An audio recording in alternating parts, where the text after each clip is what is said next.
Tonight on Bridge City News, the province has announced that it is extending the $25 a day childcare. We will explain for how much longer. Great new features were unveiled during the grand reopening of the newly renovated Buchanan Library at Lethbridge College. And Canadian officials are demanding compensation from Iran to support the families of those impacted by the shooting down of the Ukrainian passenger jet last week in Tehran. Your nation, your province, your southern Alberta. From the heart of Lethbridge, it's Bridge City News with Hal Robbins. Good evening. Thanks so much for joining us. Car thefts are very common, but what's not so common is after a car is stolen, it's set ablaze. Lethbridge police are investigating after a vehicle was stolen from the north side and then set on fire.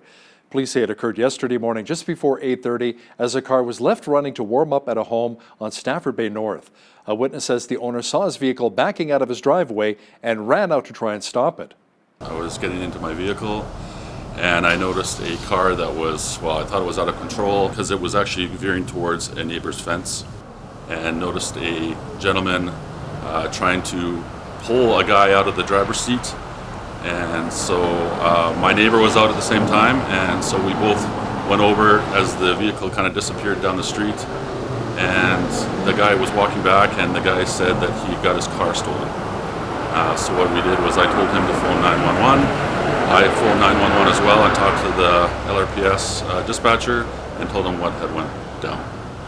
And then eventually we saw the car later, or that a couple minutes later, coming out of the end of Stafford Boulevard, and he must have saw us and turned onto Stafford Road.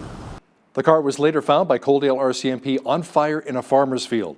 The suspect, who got away, is described as a white male, about 20 to 25 years of age, wearing a gray coat with a fur hood. If you have any information that can help, please make sure you give them a call. Driving a car is a luxury, but it's becoming an even more expensive luxury. Some insurance companies have hiked rates as much as 30%. According to the Alberta Automobile Insurance Rate Board, since the last government's rate cap expired in August, almost every insurance company has filed for rate increases. One company in particular, Peace Hills General Insurance, was granted an increase of 27.9% for basic coverage. Lethbridge West MLA Shannon Phillips says her office has been inundated with a high number of calls from people complaining that their insurance rates went up $200 to $300 per year. Apparently, many insurance companies say they are losing money. Mark Fian is with the Fair Alberta Injury Regulators. He says we should not believe everything we hear when it comes to insurance companies saying they're in the red. So far this year, just by way of example, one insurance company, AMA, everybody knows who AMA is, they have made in the first half of this year profit before taxes of over $32 million. So how are they losing money? We have said to the insurance industry, if you're saying you're losing money, open your books. Let us have a look at your books. And they have just ignored us. Catch the full interview with Mark Fian from FAIR discussing the insurance industry and where you stand. That's coming up after business news. It appears as though Alberta military families have benefited greatly from the Support Our Troops program. Since the Specialty License Plate program was established in 2014, almost $2.5 million has been raised for Support Our Troops. In total, Albertans have purchased close to 45,000 plates. Support Our Troops provides financial support and assistance to military members and their families who call Alberta home. Minister of Service Alberta, Nate Glubish, says it is inspiring to see these specialty plates on so many vehicles in our province. A one-of-a-kind event in southern Alberta has been an important platform for discussing current trends in the red meat industry. Over 350 agricultural producers, students, and industry experts attend the Tiffin Conference every year. As BCN's Loris Alexander explains, a new trend is seeing more women and young people getting involved.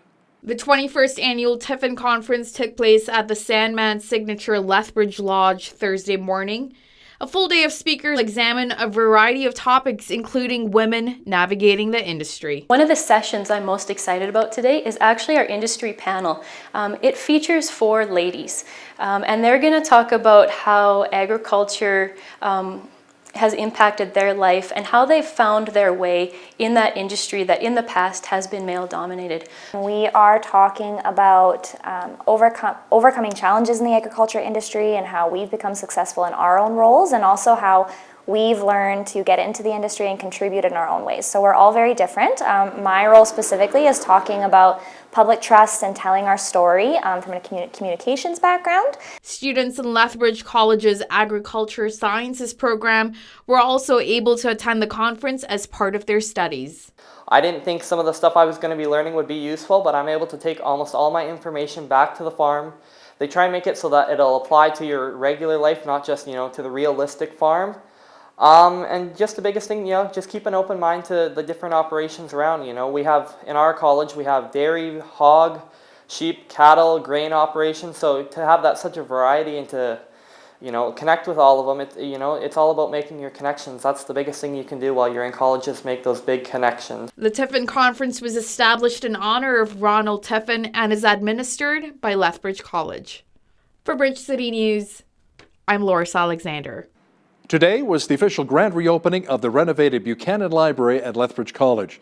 As part of the $3 million project, there are 5 new breakout rooms, a place dedicated for the Buchanan Art Collection, a new 3D printer, and an opportunity for students and faculty to work side by side. The priority for us was really being able to serve our learning communities in the best way that we can.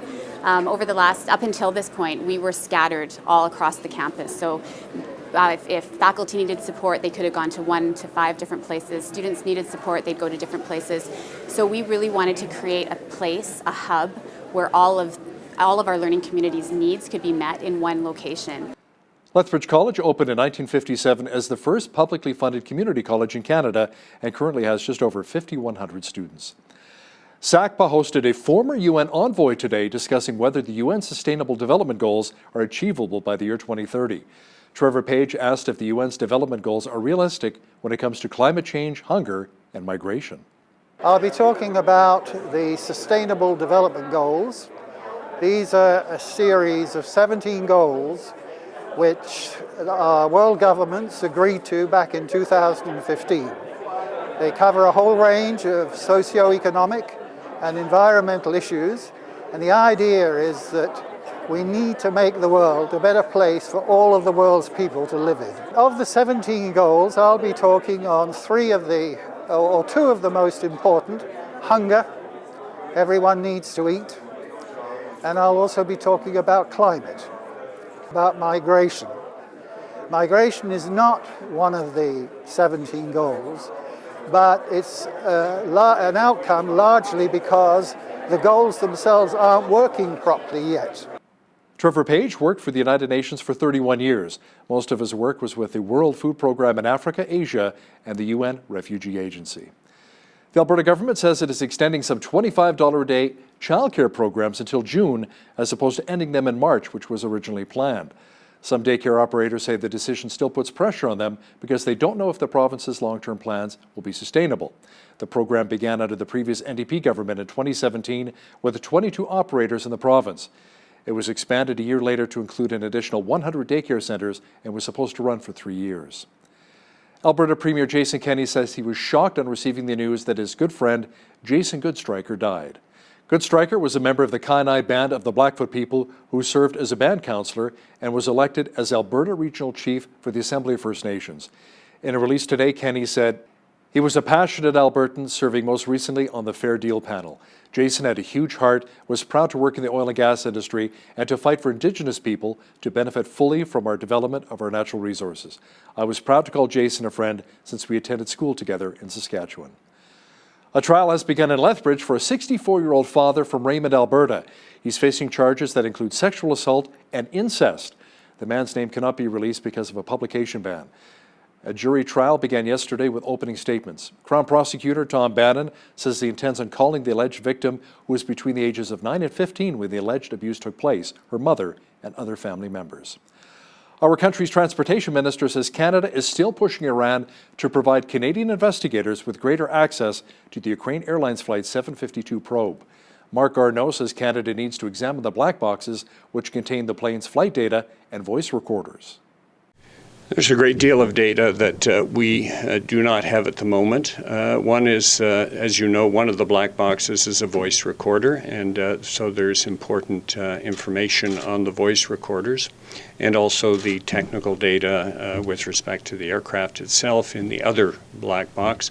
And those will, we believe, give us a much more precise understanding of exactly what happened. Yes, we can say a missile struck the airplane, so we know why the plane was brought down, but we don't know anything about after that happened. And as you know, if you looked at the radar, the airplane did continue in a loop before it tragically impacted the ground. What was happening during that time? Where did the impact occur? These are questions that the families of the victims want answers to, and it is something that Canadians want answers to as well. An Iranian surface-to-air missile brought down the passenger jet from Tehran's airport, killing all 176 people on board, including 57 Canadians. Canada and other countries are demanding compensation from Iran for the families of the people killed when the Iranian forces shot down the airliner leaving Tehran last week. Canada hosted a meeting today with representatives from the UK, Sweden, Afghanistan, and Ukraine. Foreign Affairs Minister Francois-Philippe Champagne said the group is judging Iran's cooperation day by day. The framework is centered on 5 key elements that will guide our engagement with the Iranian authorities to ensure, first, full and unhindered access for officials to and within Iran to provide consular services. Second, ensure that the victim identification process is conducted with dignity, transparency, and according to international standards, and that the wishes of the families regarding repatriation are respected in all cases. Canada is deploying 69 more firefighters to help battle the blazes in Australia. The Canadian Interagency Force Fire Centre said 27 incident management staff are leaving for Melbourne today, followed by 2 more managers and 40 firefighters this weekend. We're filling a resource request for the incident management team, and it's coordinated through our local government here. A lot of it has to do with the weather conditions that they're experiencing down there right now, their humidity levels, as well as the fuel types that they have there, as opposed to the fuel types that we have here. So that's causing rapid rates of spreads, which is increasing the fire severity. It is a mixed bag of emotions today. Certainly looking forward to helping out. I was in British Columbia in 2017, and the Australians were in Canada helping with those efforts. So we get to return the favor here and give our expertise down there. Australian officials say a specialist firefighting team was able to help save prehistoric pine trees from wildfires which burn nearby.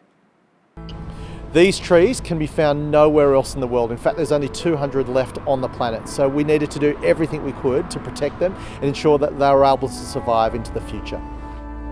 Closer to home, the United States House voted to send 2 articles of impeachment against Donald Trump to the Senate and approved House prosecutors for the trial.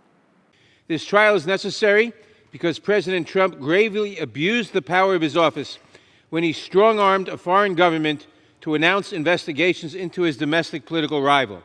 He betrayed our country when he used the powers of his office, including withholding vital U.S. military assistance, to pressure that government to help him win re-election.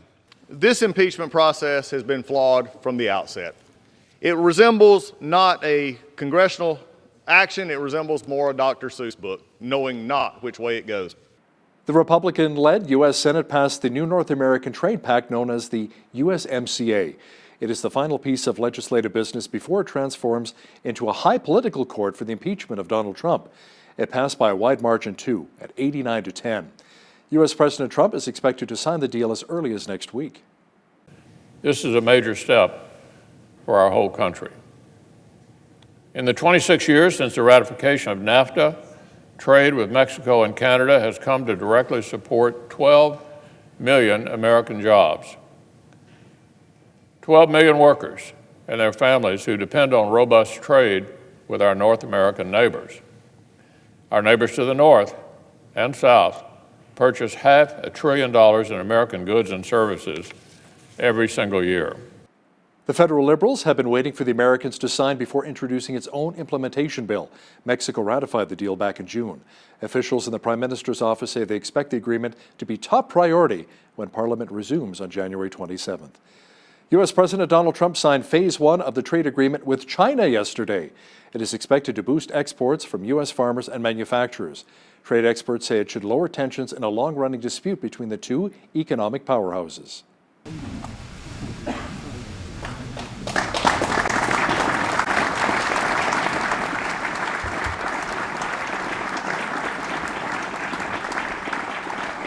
Today we take a momentous step, one that has never been taken before with China, toward a future of fair and reciprocal trade as we sign Phase 1 of the historic trade deal between the United States and China.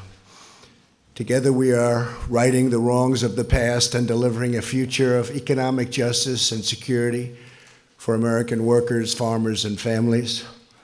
I want to thank President Xi, who is watching as we speak, and I'll be going over to China in the not too distant future to reciprocate. Our negotiations were tough, honest, open, and respectful, leading us to this really incredible breakthrough. Most people thought this could never happen. The extreme cold warning continues for much of our province, but how much longer will it last? We'll have complete weather details coming up in just a moment. Many regions of Alberta are still suffering with below -30 without the wind chill today. A reprieve, however, is on the way. Jeanette Roche is here now with all of your weather details. Yes, Hal. Thankfully, a reprieve is on the way. Not quite yet, though. Looking at tonight's temperature, going overnight will be -27, and into tomorrow. Tomorrow's high -22, and the low being -30. We are expecting a bit of flurry activity tomorrow as well. Before we start getting a little bit into the warmer temperatures, leaving that polar vortex behind us, -18 is the high on Saturday. And then look at the weekend. We're going to be getting into some plus temperatures here. Sunday's high, 4 degrees. Monday and Tuesday, 9 degrees is the high. And then into Wednesday, 7 degrees. We should be seeing a lot of sunshine coming up next week as well. So that will be a wonderful reprieve from the cold, cold, nasty air that we have been seeing this week. The highs and lows, Almanac tells us that -2 should be the high, -14 should be the low. The highest temperature on this day was recorded back in 1965. It was 13 degrees. And the lowest was -36. That was back in 1950. Thank goodness we didn't quite get down to that level. The sun rose this morning at 8:23 a.m. and it set this evening right at 5 p.m. on the nose. And we're going to be looking into tomorrow's temperatures across the nation. Over on the west coast, Victoria's high tomorrow expecting 4 degrees. They're looking at possible showers, some flurry activity in Vancouver with a high of 3 degrees. Edmonton's high and Calgary, they're both looking at -24 for a high tomorrow and expecting some flurries. And then as we're still sitting under that cold dome of cold air over the prairies, Saskatoon will be experiencing snow and -23. -20 is the high in Regina, and -10 will be the high in Winnipeg, and a chance of flurries there as well. As we look out east, lots of sunshine. Toronto's high -6. Ottawa should be seeing -13 as their high. Same thing for Montreal as they get away from that snow that they've had all week and get into some sunshine. A little bit different story for the East Coast, though. Fredericton will see some sunshine, -14 is their high. Halifax high is -8. Charlottetown should see -11 as their high tomorrow with snow. St. John's, Newfoundland will see a high of -2, but be warned, eastern Newfoundland is expecting a blizzard. There's a storm warning in effect for them, and they should be seeing 70 centimeters of snow and 140 kilometers of wind. So expect a blizzard tomorrow, Newfoundland. Brace yourself. That's your weather forecast. The Alberta government wants to hear from farmers and ranchers about the future of our agriculture sector in our province. It says producers should help determine research priorities. Agriculture Minister Devin Dreshan says one goal is to attract investment from the private sector. Farmers can either attend public meetings held this month or fill out an online survey before January 31st. One meeting has already been held in Lethbridge and others being planned for regions including Calgary, Olds, Camrose, and Grand Prairie. Beyond Meat has announced a new pea protein supply agreement with French-based Roquette. The agreement will increase the amount of pea protein supplied to Beyond Meat over the next 3 years. The companies say they hope to grow the market for the products. Roquette is building a pea processing facility in Manitoba with a completion expected by the end of the year. California-based Beyond Meat is partly owned by billionaire Bill Gates and meat giant Tyson Foods. Bombardier's shares plunged more than 30% after it said it expects its financial results for 2019 will fall short of earlier projections. The company says the miss is mainly due to actions taken to resolve challenging rail projects. It also blames the timing of milestone payments, new orders, and the delivery of 4 business jets slipping into the first quarter of 2020. Bombardier says it expects consolidated revenue for 2019 to total around $15.8 billion. When it comes to retirement, financial experts say it is important to sort through and declutter investments gathered over your working life as you retire. They recommend hiring a fee-for-service professional who can offer advice to help ensure your money lasts as long as you do. You know, how we get people ready for retirement years is most people are coming wanting to know, do I have enough money to retire? How much money will I generate from my portfolio on an annual basis? And am I going to run out of money? So that's kind of like the key questions people have. So what we want to do is bring all that together and say, okay, now you and if you're married, you may have 10 to 20 different sources of income. And you're trying to figure out, how do I take income from which source first?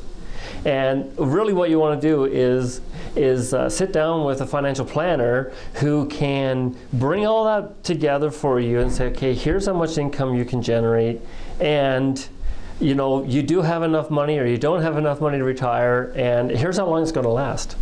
Now, here's a look at today's markets.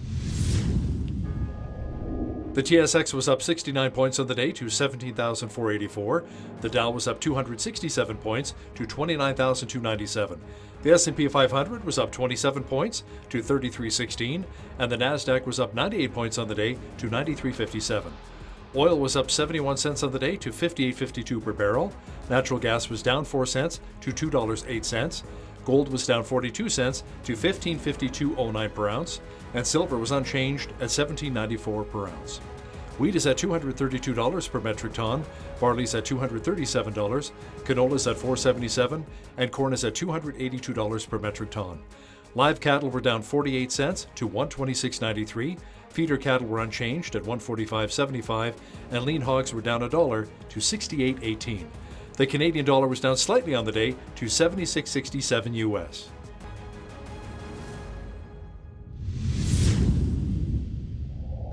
Recapping one of our top stories this hour, the Alberta government says it is extending some $25 a day childcare programs until June, as opposed to ending them in March, which was originally planned.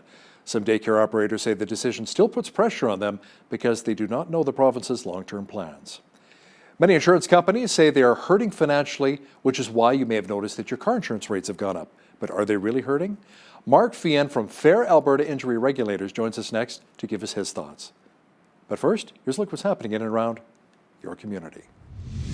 Here's your Bridge City News community calendar. The Lethbridge Antique and Toy Show and Sale is taking place January 18th from 9:30 a.m. to 5 p.m. and January 19th from 10 a.m. to 4 p.m. at the Italian Canadian Club. Discover all kinds of toys for your kids, plus interesting displays, collectibles, and antiques. Admission is $4 and children 12 and under are free. For more details, call Brian Mitchell at 403-545-0150 or visit the Lethbridge Antique and Toy Show and Sale Facebook page.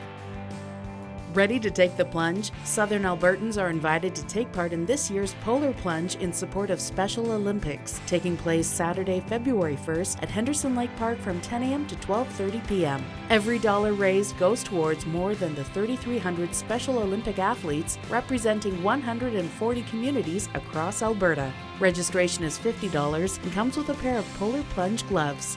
For more details and to register, visit specialolympics.ca/Alberta Polar Plunge.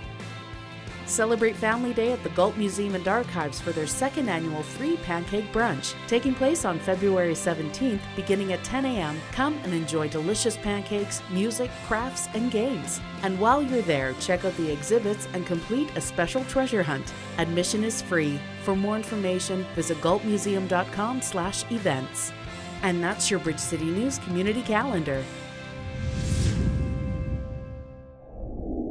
By now, you've probably noticed the vehicle insurance premiums have gone up in Alberta. Is it because insurance companies are not able to make a profit because of higher claims being made? Or is it simply a push to increase their profit margins? Joining me now to talk about it is Mark Fian, spokesperson for Fair Alberta Injury Regulations, and former president of the Alberta Civil Trial Lawyers Association. Mark, welcome to Bridge City News. Well, thanks very much for having me.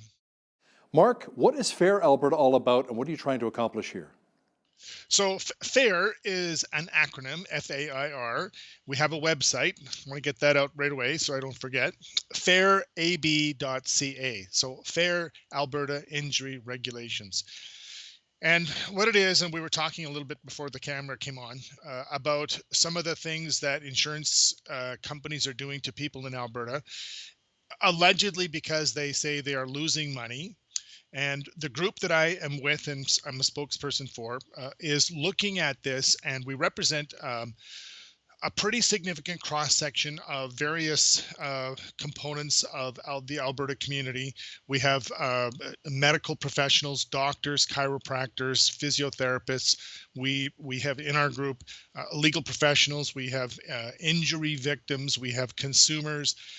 And we are wondering also what is going on. There's quite a bit of history to the whole insurance scheme in Alberta.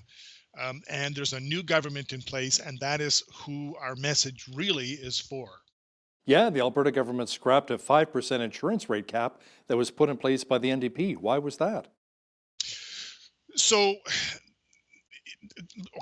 if you go back 15 years to 2003, 2002, the insurance industry deliberately, now, and we know this, and we can prove this, they deliberately rate shocked Alberta. They were handing 17, 18-year-old kids bills to drive a car for a year of $7,000, $8,000, $9,000. So kids, of course, can't afford that. They would go to their parents. They would go, "What's going on?" And they would call up their MLA, and the MLAs were, "Oh my God, we got to do something." So Ralph Klein and his group at that time, they stepped in. They said, "We're going to regulate this. Or we're going to limit how much insurance companies can charge for liability, and we're going to put a cap on minor injuries." And so for the last 15 years in Alberta, there has been this scheme in place. It took a few years for things to sort out, but over about the last 10 years now, we think the system is pretty stable. And just in the last year, since the new government came in, the insurance industry is back to rate shocking. I think that they're looking at what worked 15 years ago. They want to make some more money. They want to get the government to limit even further what they have to pay for. They want to include chronic pain in the definition of minor injury. And I have seen chronic pain cases last an entire lifetime. Chronic pain injuries can plague somebody for their entire life. That is not a minor injury. But the insurance industry, and even Premier Kenney, is talking about how lawyers, and I'm one of those, this is my business, this is what I do, have found loopholes in the legislation to get around the cap. But chronic pain, right from the very beginning, the Court of Appeal of Alberta said that is a more serious injury than the chronic pain, than the minor injury regulations contemplate. So this is not something that lawyers have gotten around. What they're saying is, we want to include a non-capped, a major injury into the minor injury definition.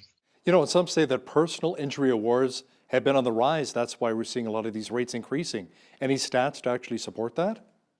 I do have some paper here, and that absolutely is not true. There is not a lot of information. This is one of the big issues that we're talking about. A lot of the information, all of the information that we have available to us as the general public, and that's where we are. We go to the federal regulations, we go to the provincial regulations. This one here says that so far this year, just by way of example, one insurance company, AMA, everybody knows who AMA is, they have made in the first half of this year profit before taxes of over $32 million. Wow. So, right. So how are they losing money? We have said to the insurance industry, if you're saying you're losing money, open your books. Let us have a look at your books. And they have just ignored us. They have not opened the books. They're handing this line to the government. Now, you don't get any smarter because you get elected to office. You come into it the person you are, and you now have a duty as a representative of the people to look into these issues, to become informed, and to make a responsible decision. We have gone to the government, the insurance companies are going to the government, and we're very concerned that the government is not paying attention to their responsibilities. They're listening to the insurance companies saying, we're losing money, and we want to make sure that they also hear the other side of the coin, that we say they are making lots of money and that we don't want injury claims to be minimized further.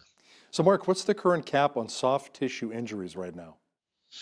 I think right now it's about $5,300. Apparently, some people are finding ways to get around that somehow. Can you explain? Well, what the insurance industry means by that when they say yes, and they've been saying that, what they say is, well, we think that there should be non-capped claims in that. So if you get more for a non-capped claim, then you're somehow circumventing the minor injury regulations. Well, if you have a brain injury and you get more money than $5,000, you didn't get around the cap. You were compensated for a non-minor injury.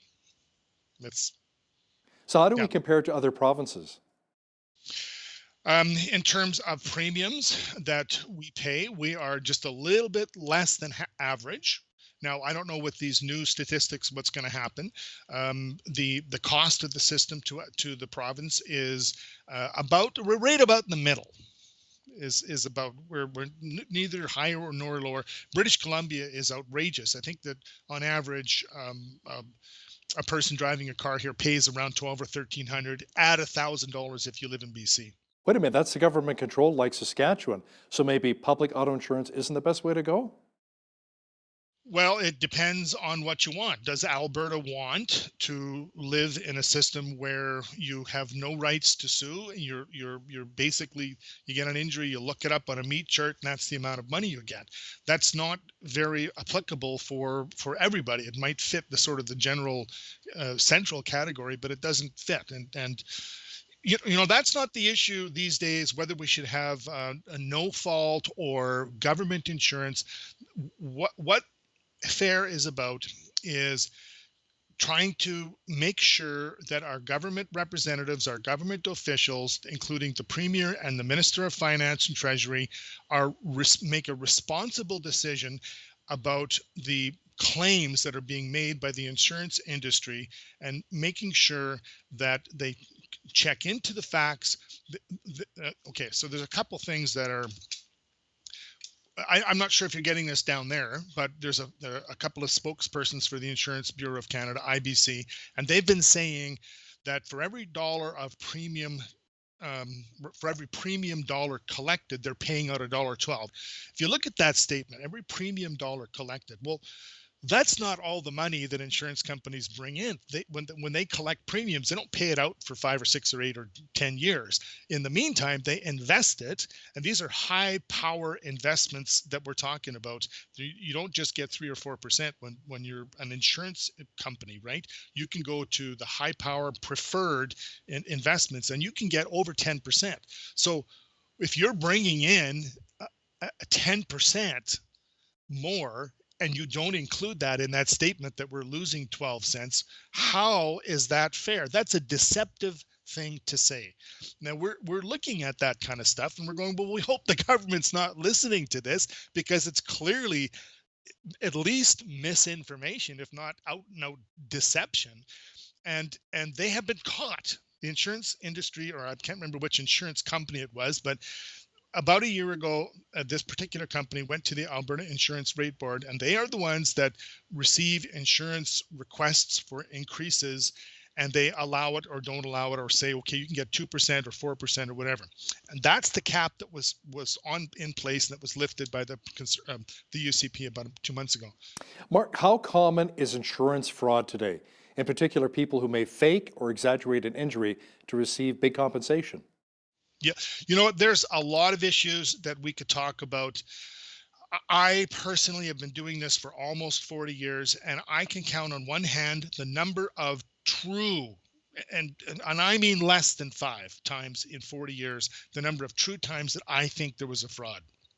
Wow. It's extremely remote. Somebody else with other information might say something different. I think that is just something that they're using to, oh, well, we got to stop paying these fraudsters. Somebody gets into a car accident and says they got a sore neck. You can call them a fraud. Does that make them a fraud? We have a court system to verify whether people are actually injured. We have doctors, we have insurance lawyers and investigators and adjusters. They are looking very carefully. They're very alive to this issue. That's not what we're talking about. We're talking about, if I can just go back to that claim about a year ago where they were asking for an increase in the premium. So they have to go to the AIRB, Alberta Insurance Rate Board, and they have to prove that they need more money. So they bring this information. The government's own auditor looked at the data that insurance company provided and said, and this is a public statement, that is not reliable information. And what do you mean? Said, well, they're saying that on average they're paying out too much money per claim, but they didn't include all the claims. They only took the high-end claims. They didn't include the low-end claims, so that skews the average. It skews the numbers. And it was largely in response to that incident that happened about a year ago that the NDP decided they didn't think they could believe the insurance industry. They hired an actuary out of Ontario, and he, for about almost a year now, has been working on a report which is due out in the next month, and he is going to tell us whether the insurance industry is a profitable business or not. And I think that's what's going on right now. They're trying to get ahead of that before the government finds out what the truth is. Mark, I've noticed with my own insurance company, when it comes to auto insurance, it's gone up about 30% in the last year or so. I've got a clean record, no accidents. One of my coworkers, who's quite a bit younger than I am, hers has gone up about 120%. What do you think is a fair profit margin for these insurance companies? Well, that's a really good question. And I don't know.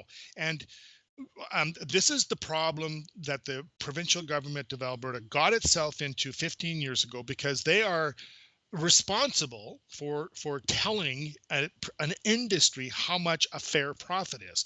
Well, the industry wants more. They're like the bears in the national park. You give them something, it's not enough ever.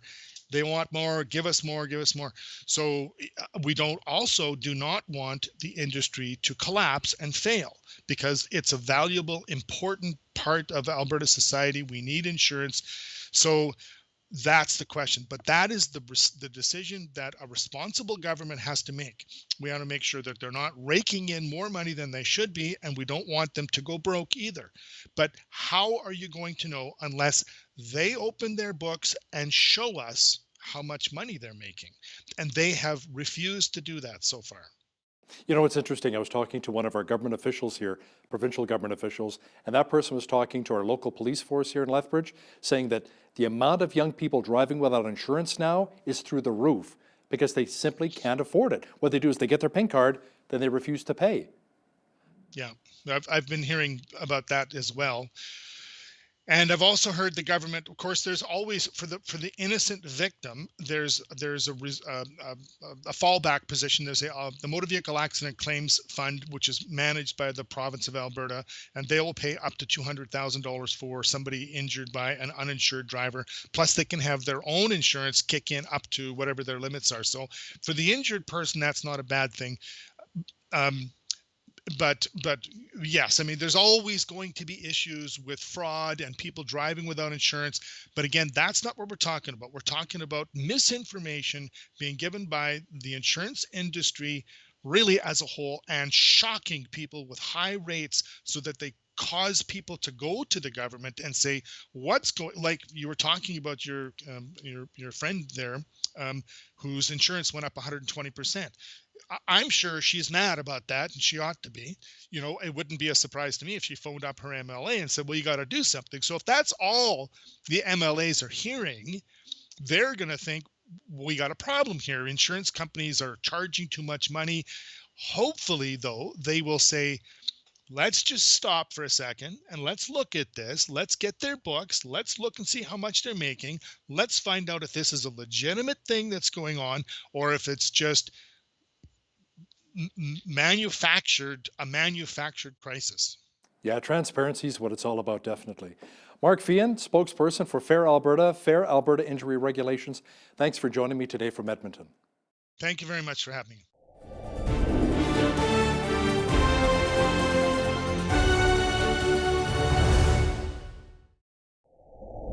Canada used to be considered a Christian nation, but it appears as though we've become more of a pluralistic society featuring many different religions and cultures.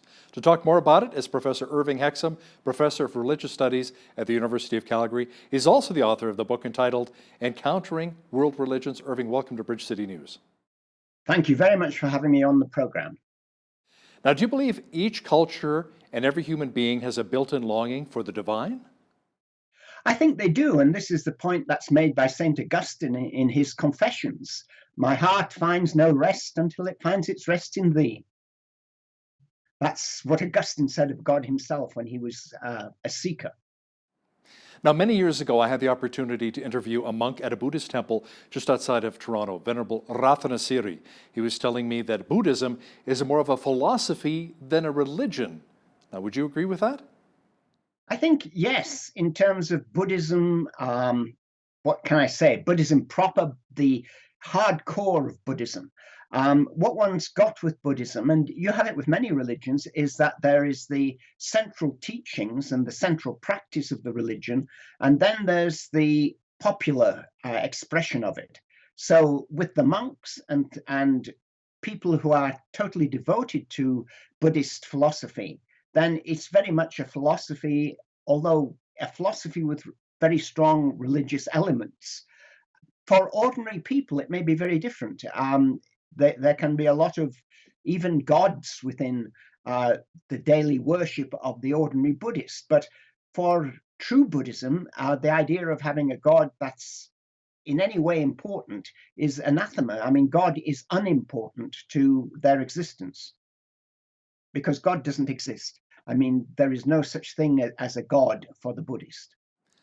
So outside of God and reincarnation, which the Buddhists firmly believe in, what are some of the other fundamental differences between Christianity and Buddhism? Well, I think that the biggest one is the fact that in Christianity, we talk about people having souls, and you find that in many religious traditions. And by soul, we mean that there's the essence of the person, and that there's this essence of a person continues in the Hindu traditions. It transmigrates to another body. In Christianity, Judaism, and Islam, it goes to heaven. But there's this essence, which is the person. In Buddhism, the very idea of a person is a wrong way of thinking about life. There is no person. That's the central doctrine, just as there is no real world, because everything is an illusion. And so you've got to come to the realization that there is no self in reality. The fact that we think there's a self, this is illusory, and we've got to learn to overcome that. And that may take many, many centuries, because the consciousness which makes us believe that there's a self, it transmigrates to other existences throughout time. And it's breaking this chain of transmigration and moving on of reincarnation that you've got to do. That's the central point of Buddhism. And what happens then? Well, we really don't know. The Buddha said, where does the flame of a candle go when you blow it out? And his disciples, of course, wondered about that. And he said, well, this is what nirvana is. This is what we're going to achieve. We're going to lose this sense of our personhood because there is no self. And we've got to get beyond that. And everything that goes with the self in terms of consciousness of the world and our clinging to this world, wanting to continue our existence, that's illusory. And we've got to break that chain of false impressions.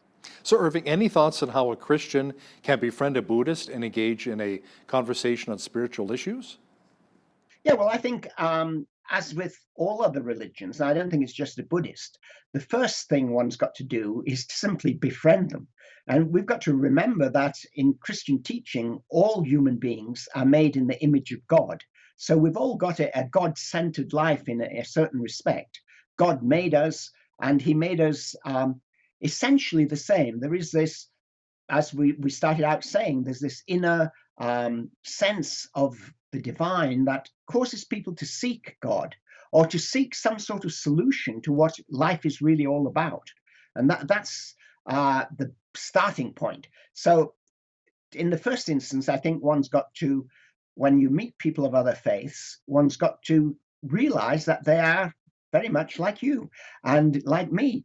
And we've got to befriend them as people. And we've also got to realize, I think, when we talk about people belonging to other religions, and in our increasingly pluralistic society, many people come to Canada from other places with different religious backgrounds, as they have done, in fact, throughout Canadian history. And they bring the baggage of their religion with them. If their mother and father were Jewish, they're Jewish. If they were Buddhist, they're Buddhist. If they were Hindu, they're Hindu. If they were Muslim, Jew, you go on like this. But the fact is that many of these people are simply secular. They're very much like the ordinary person, the ordinary Canadian who comes from a Christian background that really doesn't practice their religion except for Christmas and for certain celebrations. And most people belonging to other religions, possibly with the exception of Muslims who tend to be a little bit more practicing in terms of their commitment, but most other people, the religion is something that's there, and it's something that they're aware of, and if they're pushed on it, it's important to them.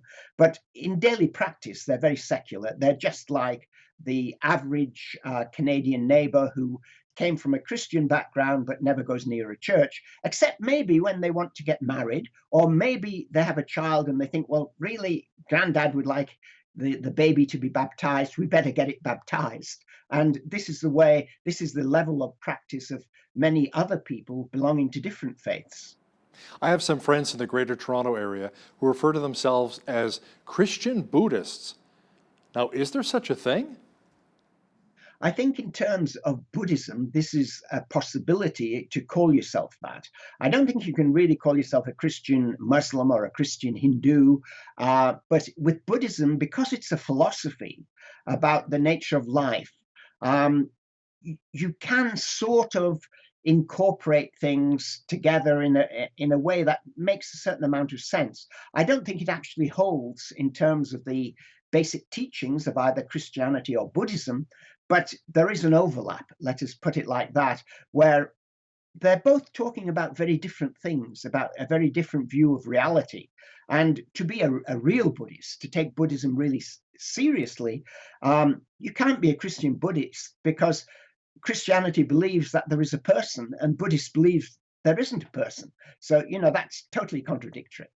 And yet, Buddhists can be very accommodating, let's put it like that. Can you explain what the basic beliefs are of Hinduism? And is it true that they worship more than one god? Like maybe even thousands of gods? This is probably the most difficult thing to teach in a university when you teach an introductory course to world religions and one starts talking about the Hindu tradition, because Hinduism is a vast amalgam of beliefs and practices. And within it, there can be many different views. You can be a Hindu and a good Hindu and be an atheist. You can be a Hindu and you can believe in one God. You can be a Hindu and you can believe in millions of gods.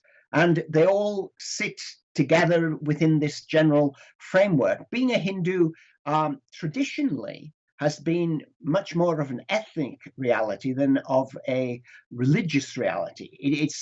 You're born in India, you're born into the Hindu tradition, you're a Hindu. But in terms of belief systems, it's a very multiplicity gone wild, really, because Hindus can believe so many things, one can't really generalize. Yet, having said that, in terms of the Hindu tradition in Canada, many of the people who come here are Hindus in terms of their family practices, the holidays they hold, and things like this, and also in terms of their belief. And probably the dominant belief of more educated Hindus would be something that's called Vedanta. And that's a particular type of philosophy which allows for the existence of a godlike being, and for people to have souls and to have communication with this God. And it can be very monotheistic. But then you can have also sorts of other gods who can either be gods in their own right or can be expressions of the one reality, Brahman. So you name it and you can believe it within the Hindu tradition. Why do Hindus revere the cow so much? This is a good question. This is because not only the cow is an expression of the divine, and the cow also provides all sorts of other things for us, like milk, and it helps us. It varies. I mean, many Hindus really don't revere the cow. It's much more in India where the cow is very much revered, but the cow is seen as a giver of life. And this comes through the milk and things like that. And most Hindus would not eat meat. They would be vegetarian. And so they live alongside the cow. And also one's got to remember within the Hindu tradition, very much you have the transmigration of the soul. And the soul moves from one body to the next at death. And you can be reborn as a cow. You can be reborn as many things. And so depending on the strictness of the tradition, and this would be true within the Buddhist tradition as well, you really have to have great respect for animals and other creatures, because you may end up being one in the future. And so you ought to treat them well. Now, in practice, these things don't always work that way. In practice, there are animals that Hindus don't like, and they can treat animals badly, or they can treat them well. But in theory, we can all end up being an animal, and therefore we ought to watch how we treat them. So, Irving, what are some of the commonalities between Islam and Christianity? Did it all begin with Isaac and Ishmael?